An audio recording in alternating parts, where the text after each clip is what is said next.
Hello and welcome to DisruptED TV, where every little idea could be an idea that can make a difference, a positive difference in your classroom or in your school. And today is no exception. We have a terrific guest with us, Michele Hill. Welcome to DisruptED.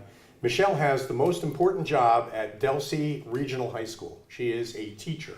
It's the most important job at any school. Right. And you're here today to talk to us about culturally responsive schools and classrooms. We're looking forward to that. Also want to mention, Joe, that as you and I know, Michele is a very good friend of DisruptED TV, helps us out with our newsletter and our social media, and for that, we're all very grateful. Thank you, Michele. Well, thank you for having me. I'm super excited about this opportunity to talk about culture of diverse students and staff. I think, so we're really talking about teaching kids where they are and not trying to paint them different colors, which is actually leads into a story I think that you shared with Joe before the program. Right. Yes. About 10 years ago, I had a student who arrived. I had him about 10 years ago. He arrived a few years earlier from Mexico. And when he crossed over the border, he didn't speak English.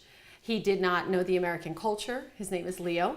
And he quickly assimilated, and he found friends. He's just an incredible soul. So he didn't have problems making friends or assimilating.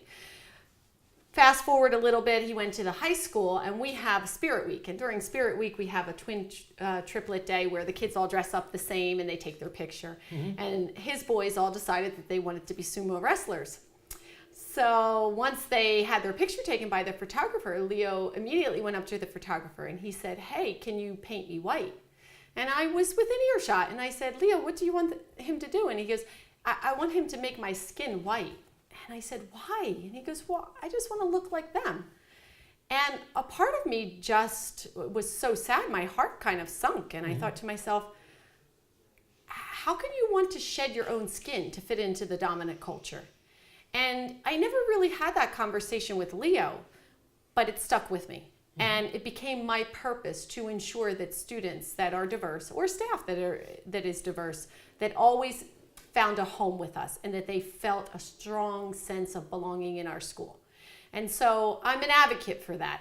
We have a tremendous staff. It's not me alone, obviously, but I seek those kids out, and I really make a huge effort to make them feel welcome, to know that they have a place to be, that they have someone to eat lunch with, just so that the transition's easier for them. Oh, that's great. So, good. Tell us a little bit about Delsea Regional High School. Then, how big is the school? We have about 1,150 kids. About sizable school. Sizable school. And what about the population mix of different nationalities? It's a 9 through 12 at the high school.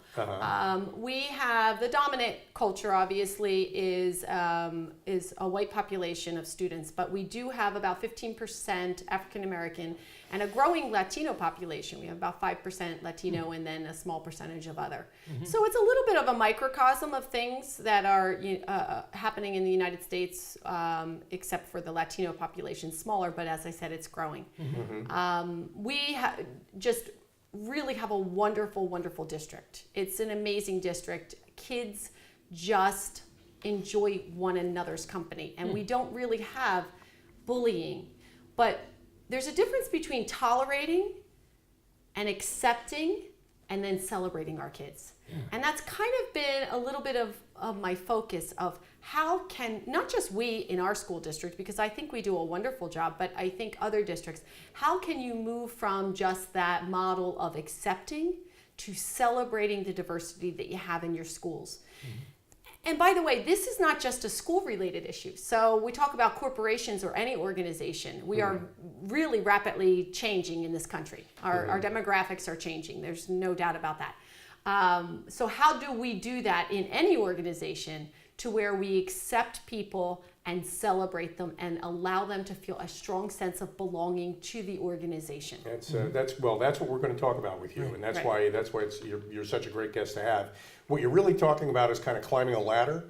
Tolerance is at the bottom, acceptance is kind of one rung up. Yes. At the top of the ladder, we're talking about celebrating the diversity that represents our community. And how do you climb that ladder? Tell me how you do that. Well, the very first step that you have to, the very first step that we have to take is really understanding our own bias. So depending on the type of family that you grew up in, you could come away with biases that you didn't even know you had. They're hidden to you even. And it isn't until you start going to school with people who look different or sound different or pray differently that you would then start to think, oh, well, I don't believe in that, or in my family we don't do that.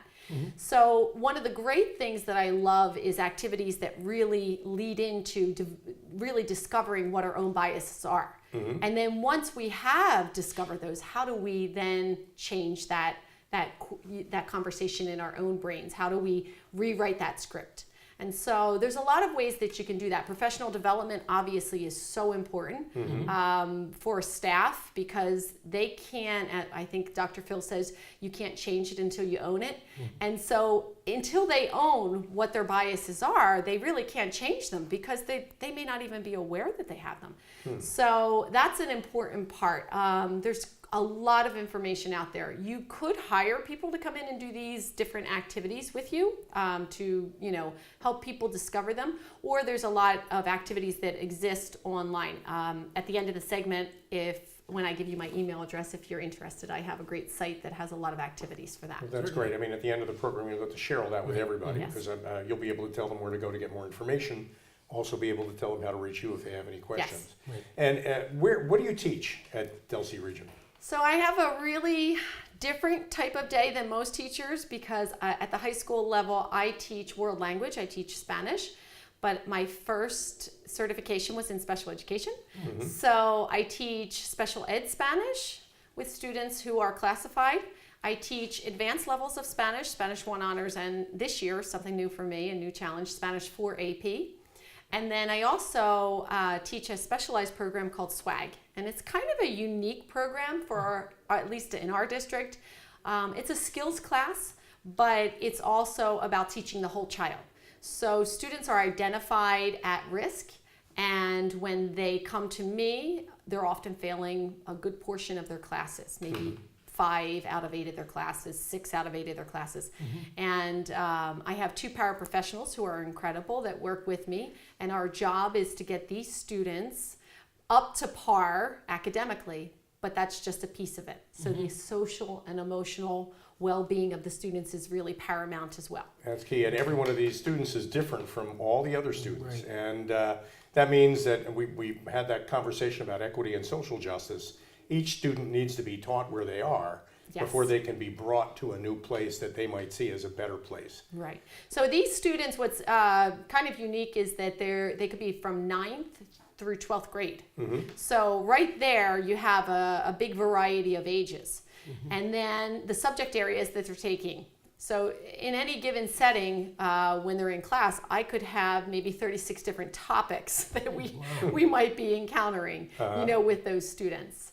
So that makes the 42 minutes or the 41 minutes really go quickly. But it's also, our work is very, very important. Oh yeah, no, definitely. We need to take a break, but when we come back, we'll talk with Michele Hill a little more about how we climb that ladder to celebrate each other's differences. Right here on DisruptED TV. Stick around.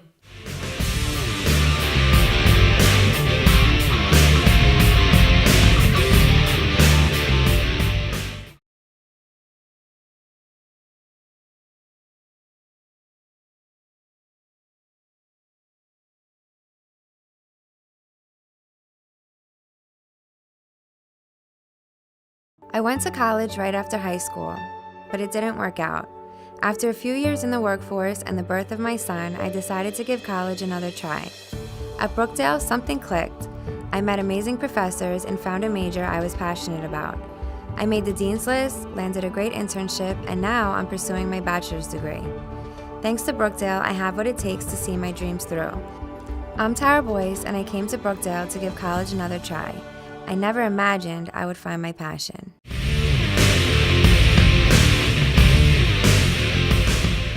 Welcome back to DisruptED TV. This guy's name is Joe Asamendi. And that's Al Cini. And it's always always a pleasure working with you. Absolutely. Now, our guest today is Michele Hill, who is a teacher at Delsey Regional High School in southern New Jersey. And Michele is here talking about culturally responsive schools and classrooms, which is a big phrase. But in the first segment, we talked about what that means in practical terms. What we're really doing is encouraging teachers, educators, to climb a ladder from tolerance to acceptance, all the way up to celebrating all the differences in their classroom. So maybe, Michele, in this segment, you can tell us how a teacher who might be watching the program out there can accomplish that in their classroom. You know, I really believe that the culture piece has to start at the foundation of curriculum. So choosing a selection of materials that embrace culture. And if you embed that in the curriculum, that it's really, it just flows naturally. So that teachers can cover the information, they can celebrate along the way because it's there in the curriculum. So that's the first and easy step in the classroom. The other part of that is it's really up to the teacher to model it. So to be really comfortable with kids that are diverse. If you have students coming into your classroom from a different country, find out about it, research, know what they celebrate, know what customs they have. And then you can present them to the class in a celebratory way. And I have found for me that if I model that, the other kids say, oh, Mrs. Hill really, really loves that. That's kind of cool. And they kind of just take to those kids naturally. So it's really about the approach that you have as an educator. Okay, and that can work in a classroom of any size. Right. I might have 5 children in my Absolutely. class, I might have 15 or 20 children in my class. Yes. Every one of them comes from a different place, has a different background. The sooner we get that out there, the Yes. sooner we can recognize that none of that is a weakness, all of that is a strength. There's strength in all of that. Right. The sooner we can recognize that we're all good people. Yes, and for me that's really important because I teach in a class this year that I have 7 students that are Latino, but they're different. I have a Colombian student, I have a Colombian Mexican, I have a Guatemalan student, I have some Puerto Rican students, and so I give them all a voice. When we're covering information in that class, I'll ask them, you know, well, in Guatemala, how do you celebrate that? Or in Colombia, how do you call that? And it gives them power of being able to recognize their own culture and not be embarrassed by it. Because often our students who are diverse are trying to assimilate. They want to shed that. As we talked about Leo wanting to shed his own skin, they want to shed that. If they talk to their parents, they talk real low because they don't want people to hear them speaking another language. Or if they celebrate a different holiday, they often just glaze over it and they don't talk about it. They want to assimilate because they don't want to seem different. High school, junior high school is probably really, really a tough age to being different. And so kids really want to try to assimilate as much as possible to the dominant culture. And by teachers giving them permission not only to recognize their culture, but celebrate their culture, that's powerful. That really is powerful. I can see where that can make a And difference. any teacher in any district can do that. Yes, In any school. absolutely. It can be done across the board. It's really about our approach as an educator, and it's about us, as we talked about, uncovering our own bias Right. and know that we are more cognizant of what we do. So some of the things that they talk about with educators is that some teachers don't realize, but that they call on one type of a student. All boys or all girls or all white students or all, and so just uncovering that bias, you can now change your approach that creates a different environment and a different culture in the Actually, classroom. that's an important piece of advice too. I think in every classroom, it's natural for humans to bond with certain people. Yes. They do that. But when a teacher bonds with only certain students in their class, they're doing it sort of at the expense of everybody else who feels excluded, even though they didn't mean for that. No, often they don't even recognize it. Really? And so when we go back to that idea, and you mentioned something that was so important about wanting to be comfortable around our own people, and I always think birds of a feather flock together. Right. When you go into the cafeteria the first day of school, you see it immediately. They all sit together. They all- Right. they Students, gravitate. diverse students gravitate towards one another because they're comfortable. And there's nothing wrong with that. There's absolutely nothing wrong with that because that's just being comfortable and surrounding themselves with people who make them feel like themselves. When it's uncomfortable or when it's wrong is when we don't acknowledge or celebrate diverse students. So we were talking a little bit about social media and how important it is today. And I don't know a school district out there that's not using social media to promote what's going on in their school. And one of the things that you have to be really cognizant of as a school district who's promoting social media is, are all groups of students represented? Do you have diverse images of students? Do you have all voices represented? Because if not, the students are looking at that social media saying, I'm not present there, and no one like me is present there. I'm not welcome here. So if I have somebody in my class who's Mexican and somebody else in my class who's Chinese, those are their native languages. For each of them, English is a second language. Their experience in my class should be tweeted out in their native language, not Absolutely. and that's important. And everybody else should retweet that, even if they don't quite understand it. Or they can do it in both languages so that it's understood by both. And that's, I think, to me anyway, that's really important. But I have a trick question. Yes. A little trick question. My classroom might have kids from Guatemala. It might have kids from the Dominican Republic. It might have kids from Cuba. They'll identify themselves in their heritage, which is natural, Yes. and we want to celebrate that. But some kids might snicker or laugh or giggle or make a joke of it. How do you handle that? Oh, that's always a tough one because you don't want to bring more attention to it as it happens. Usually for me, iMessages are great. Teachers are really good at iMessages. You just kind of give that kid that look. And then as they're leaving, I usually pull them back and I'll say to them, "Can I see you for a moment?" Just for a second. And then I'll ask them. I'll say, "What did you mean by that?" Or "Why did you say that?" And then they usually say, "Oh, Miss Ho, I'm really sorry. That's not tolerated in this class ever." And that usually shuts it down. Does that change the behavior? Absolutely. Okay, that's great. Yeah. I A lot think of that's times they might important. not even think they're doing anything wrong. Or they're just doing it for the kids. laughs Yeah, of they're other kids. kids. It's natural kind of pack behavior in a way, and a lot of it is instinctive and unconscious. But when you make kids mindful of that behavior, then they can intentionally Yes. change it. They can And modify it. I've had situations like that because we infuse a global connect every day into our teaching. So one of the strands that we have in our evaluation tool is how does this apply to the world around you? So we'll do an article about something that's happening in Mexico or Puerto Rico or Spain, and I've had students that under their breath have said something that is not culturally kind. And I've used that exact approach. I kind of just given them the message with the eye, but then afterwards, it's a teachable moment. And I think that the important point is that you're not calling them out in front of everybody. No. Because that actually makes it worse. Yes. You're having a separate conversation with the one or two kids who might be unconsciously guilty of it to try to just explain to them the effect that has. And you're also not making the student who is diverse feel uncomfortable. Because by reprimanding another student about it, you're bringing light to that student's diversity. Yeah, And they don't want you to do that either. So it's better to be done in private. But I've had very good success with that strategy. And they always apologize and understand that in my classroom that doesn't That exist. just doesn't happen. We need to take a break. When we come back, you mentioned really good success with that. We want to talk about some success stories about how this approach has made a difference. So we'll be right back with more Michele Hill after this break on DisruptED TV.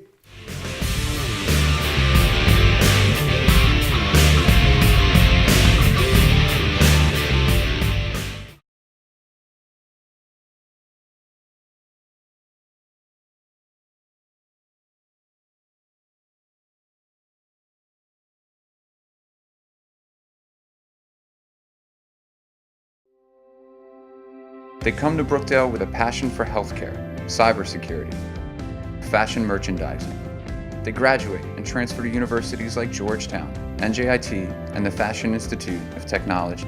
They begin their careers as registered nurses, security engineers, and fashion designers. This is what success looks like, and here is where it all starts. This is Brookdale, college redefined, success reimagined. Take your next step at brookdalecc.edu.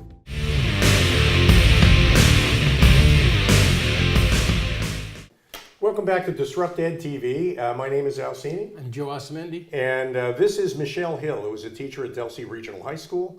And just before the break, Michele, on the subject of culturally responsive schools and classrooms, you mentioned successes that you have, and I wanted to kind of expand on that. A lot of the social justice issues that we experience in schools, like bullying, are addressed by this, aren't they? Maybe you can talk a little bit about that. Sure. When students have a strong sense of belonging to a school, they obviously don't act out in ways that are negative. If they all feel like they are important and accepted, they generally don't have bullying issues. I'm so fortunate, I can't even tell you, if you could imagine a high school with 1,150 students, and some years we will go completely through the year without a fight. That's incredible, right? Yeah, it is pretty incredible. Some years we may have 2 or 3, but we have gone, I think, 2.5 years without a single fight in school. And that is the testament of the culture that it's been created by our administration, our staff, our students. So they know that bullying is not tolerated. But it's beyond that. It's beyond just knowing that it's not tolerated.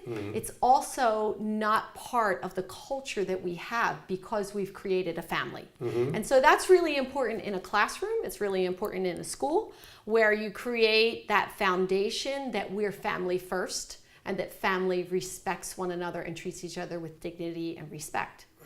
And this preemptively addresses a lot of the problems that It schools does. unfortunately have. Yes. And not just among the students, but also among the staff. You made Yes. that point during the break. Absolutely. So we're very fortunate to have some diversity on our staff, probably not as much as we would like, but certainly something that we're moving towards in our district. But the great thing is that everyone should feel that strong sense of belonging. And if the diverse teachers feel that way, it's going to trickle down to the students. I do believe that there is some merit that students should see people who look like them represented in the school as staff members. And so that's really important. And that those teachers should be honored. So thinking about celebratory things like Teacher of the Year and Paraprofessional of the Year, do we ensure that we have diversity in those accolades as well? So those are important. So students and staff have to have a very strong sense of belonging, acceptance, and celebrate it in a school. Well, and it seems to me pretty clear too that Michele Hill isn't the only person at Delsea Regional High School that feels this way. Not at all. So maybe you can talk about your colleagues Yes. on the faculty and your school administrators. I always say I am so lucky to work with incredible administrators who really have been just kind of that light that leads us in a direction. So that's incredible. And they also don't hide and cover up things that are wrong. So they deal with those as they come up. And we do hall duty. As teachers, we have hall duty.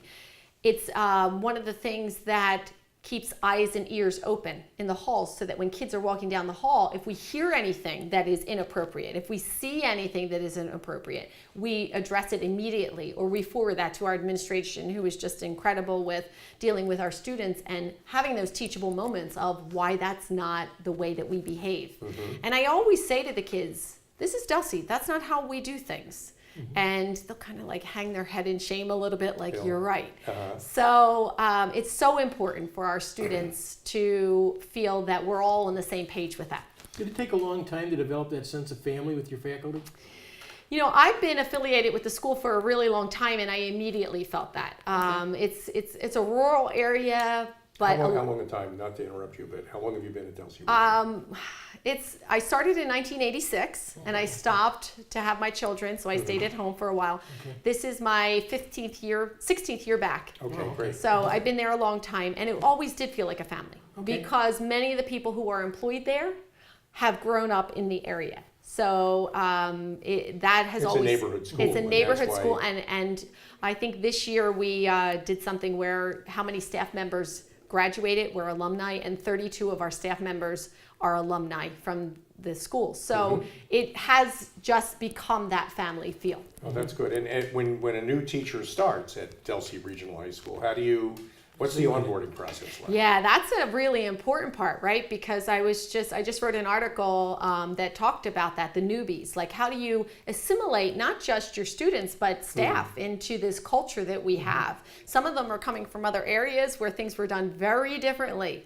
And they're just amazed at what we have. They're like, oh, the campus is beautiful, and the kids are so are so respectful and well behaved. But that is a process. That's a culture that's taken a long time to get there. So what we try to do is definitely buddy them up, whether they be students or staff coming on board. We try to buddy them up with somebody who is a cheerleader for our district, who will give them the absolute best information that they need to really quickly become part of the fabric. Oh, I think that's important too. Yes. And I'm also thinking that whether you're teaching history, or you're teaching science, or you're teaching English, Yes. there are books about people with diverse backgrounds Yes. in English. There are historical accounts of people with diverse backgrounds at various points in our history in the world. And in science, there are various cultures and nationalities involved in discoveries of all kinds. Exactly. So when we talked about embedding it into the curriculum, that's really important. And it can be embedded in every curriculum, whether it's music, whether it's, following artists who have contributed in ways, diverse artists, whether it's something in history, science, English, literature. There's some way that you can infuse that into your culture that is a natural transition for the teacher to then lead into some of this social justice talk and equality for all students and equity for all students. And once you do that, you're able to sustain that kind of culture. Yes. It won't go away. No. Once it's established, it won't go away. There won't be any way to break that. It's Absolutely. a pattern you've created, Right. and that just doesn't change. We're coming up on that part of our program where you get to tell everybody how to reach you. Okay. But before we get there, maybe a quick word or two about parents and how they react to this. One of the things that I love is bringing in the parents into the education as far as inviting them in by communication that you have with them. And with diverse families, I think it's really important to do that because when they first sign their students in, what we do, especially if they're a student who speaks another language and we have someone at our school that speaks that language, is we get that teacher or that representative to come in and talk with the parents and explain a little bit about our culture and our expectations in the school and how they can contact us and if they need more information. So that's really important. Newsletters, any communication should go out in the home language of the student if possible. And with Google Translate, it's not precise, but it is possible. But it makes it's out there, it's possible. Yes, and you tried, and that shows respect. It shows a for the tremendous culture, amount of and that's the important respect. thing. And then also understanding the parents, the background culture in how you address the student and the parents. For some students, calling a parent's home is really very terrifying, and that the parents may react in such a negative way that maybe that's not your first line of defense with a student. So you might want to do that background, a little bit of background on the student's culture so that you understand what you're getting into when you're communicating with parents and how best to couch uncomfortable situations or just give information to the parents. It's terrific. We're now at that part of the program where you get to look right in your camera and tell everybody how to reach you and how you can help them. So Michele Hill, go right Michele ahead. Hill, Delsea Regional High School, mhill@delseyregional.us. I am also an avid Twitter user at HillMRispo, and I have a blogspot, spiritededucator.blogspot.com. Michele Hill, thank you so much for joining us today on DisruptED TV. Pleasure having you, Michele. Thank you so much. Such a pleasure having you, and Thank we you. hope that everyone out there who's watching can learn a little something from some of the suggestions and ideas that we got today from Michele on the subject of culturally responsive schools and classrooms. And Important message. Very, very well. Thank you. absolutely Thank you for great having message me. and a great delivery too. So thank you very you. much. My name is Alcini, I'm still Joe Ossaman. and Joe and I hope you'll join us again for another episode of DisruptED TV. Absolutely. Thank you for joining us.